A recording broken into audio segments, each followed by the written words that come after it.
और भारतीय दंड संहिता की धारा 420/120B के अंतर्गत एक FIR संख्या 4/22 दर्ज करवाएगी।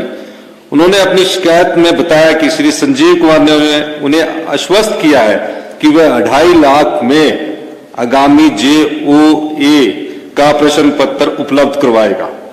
शिकायतकर्ता ने यह भी बताया कि दलाल संजय संजीव ने उसे विश्वास में लेते हुए बताया है कि उसने स्वयं भी 185 में से 170 अंक प्राप्त कर 185 से 170 अंक प्राप्त कर JOIT 2021 की परीक्षा उत्तीर्ण की है।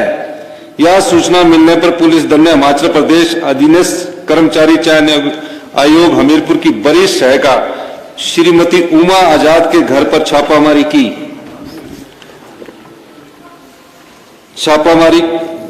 जहां की शिकायतकर्ता को प्रश्न पत्र सौंपने के लिए ले जाया गया था। छापामारी के दौरान वहां से प्रश्न पत्र बरामद किए गए और 6 आरोपियों को उनके घरों में गिरफ्तार किया गया। ये तो 25 दिसंबर का जो प्रश्न पत्र था। उसके बाद के जो सबऑर्डिनेट सिलेक्शन में एग्जाम होने थे, जो अगले 25 दिसंबर के बाद जो और तिथियों की जो घोषणा थी, उसके तहत मैं कुछ जानकारियां आपको देना चाहता हूं।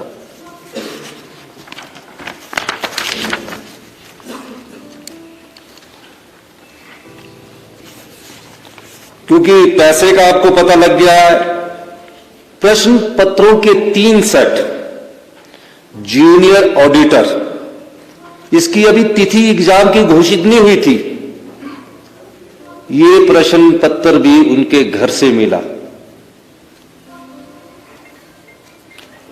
कंप्यूटर ऑपरेटर, इसका एग्जाम नए साल की 1 जनवरी 2023 को होना था। ये प्रश्न पत्र भी लीक हो चुका था, ये भी उसके घर से मिला। JOA-IT, ये भी उसके घर से मिला। 6,40,000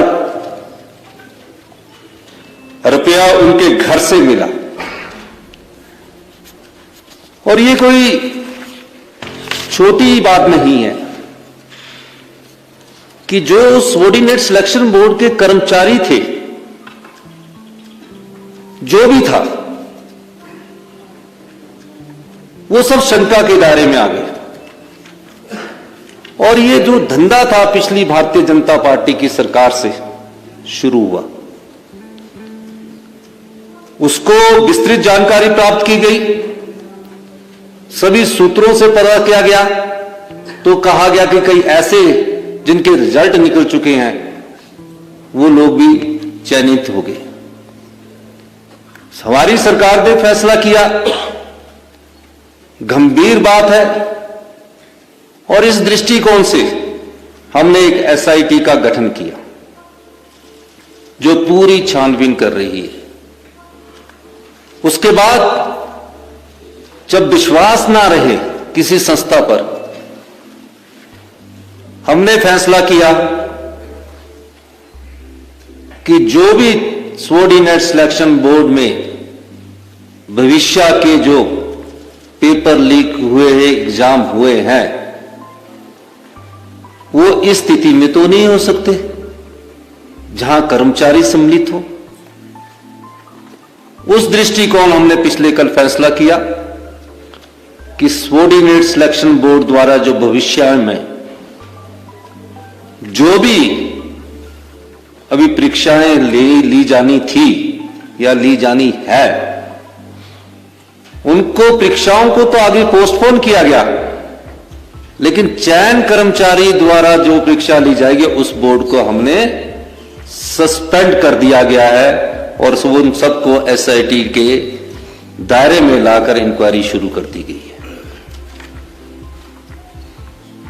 और जो आगे की परीक्षाएं होंगी, हम उस पर अध्ययन कर रहे हैं कि किस प्रकार से ट्रांसपेरेंट तरीके से हिमाचल के 14 लाख युवा है, जो अपने मन में एक सरकारी नौकरी का सपना सुजोए रखते हैं, हमेशा सोचते हैं कि पढ़ लिख कर हमें सरकारी रोजगार मिलेगा।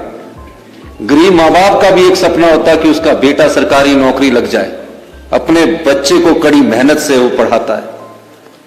हमारी सरकार का दृष्टिकोण बिल्कुल साफ है, आने वाले समय में पारदर्शी तरीके से नियुक्तियां हो, कोई भाई भतीजावाद ना हो,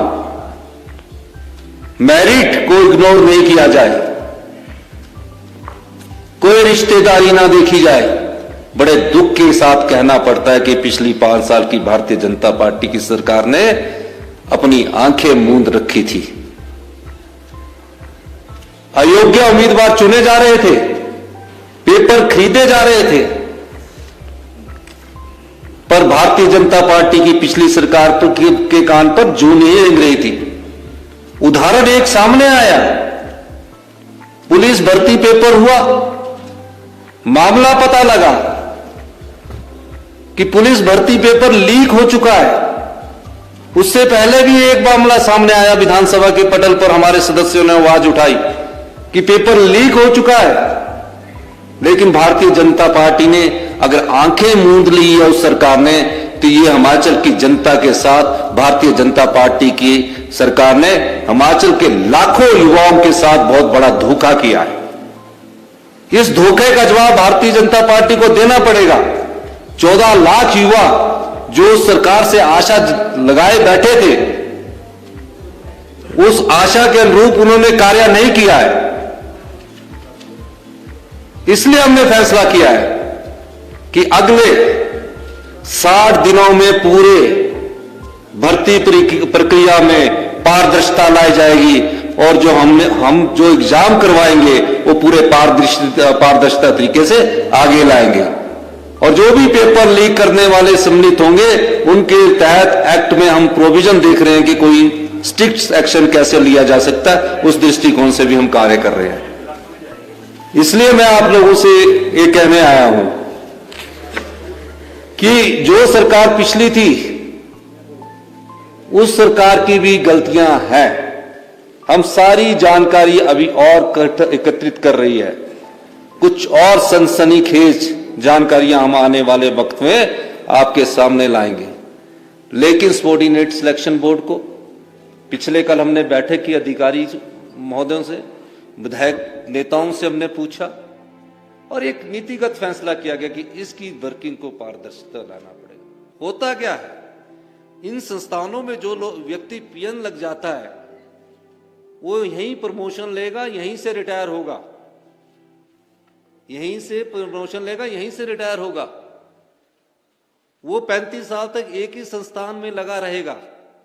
और जो 35 साल में एक संस्थान में लगा रहेगा, जो ये महिला पकड़ी गई है, इसके बेटे ने टॉप किया। भारतीय जनता पार्टी की सरकार थी तब भी उनकी आंखें नहीं खुली। हमने फैसला लिया कि इस सबऑर्डिनेट सिलेक्शन बोर्ड को, उनके सभी अधिकारियों को जो सरकारी है उनको हम शिमला बुला दिया, बाकियों को सबको सस्पेंड कर दिया। और हम आगे ये फैसला कर रहे हैं कि अगली जो चयन प्रक्रिया है उसमें पारदर्शिता लाई जाएगी और 60 दिन के अंदर जो इंटरव्यू कैंसिल हुए हैं उनको द्वारा से किस एजेंसी के द्वारा शुरू किया जाएगा उसका फैसला आने वाले वक्त में आपको बता दिया जाएगा। जिन भी युवा साथियों ने हिमाचल प्रदेश में रिटन एग्जामिनेशन पास कर चुके हैं, मेहनत करके रिटन एग्जामिनेशन पास कर चुके हैं, हम वो भी देखेंगे कि कहीं वहां भी कोई पेपर लीक की वारदात तो नहीं हुई है। अगर पेपर लीक की कोई वारदात नहीं होगी तो उनके डॉक्यूमेंटेशन वाला जो इंटरव्यू है उसको भी हम आगे बढ़ाएंगे। और आने वाले समय में हम हिमाचल के युवाओं को यह विश्वास देना चाहते हैं कि हम पूरी तरह से एक पारदर्शी, नैतिक से भरपूर ट्रांसपेरेंट सिस्टम लाएंगे और अगली भर्तियां भी हम जल्दी ही शुरू करेंगे। जितने भी सरकारी रोजगार है उनको रोजगार के अवसर उपलब्ध करवाएंगे। आप लोगों ने मेरी बात सुनी, कोई सवाल पूछना चाहता है? आपका बहुत बहुत धन्यवाद। अभी जहां की शिकायत आई है उस पर कार्रवाई की गई है।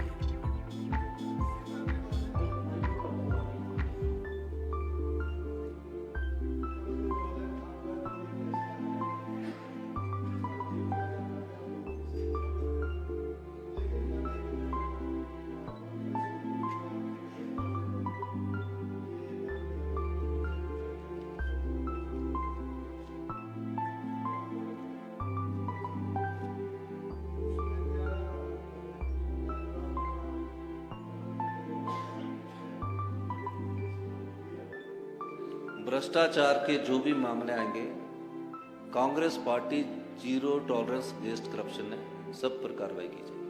सर ये जो आपने साथ की बात की, थोड़ा सा इसमें क्लैरिफाई करें, क्योंकि जो बच्चे एग्जाम दे चुके हैं वो थोड़ा सा परेशान से हो रहे हैं कि हमारा रिजल्ट 60 डेज के अंदर आपको रिजल्ट आएगा होगा या फिर 60 डेज लेंगे जांच?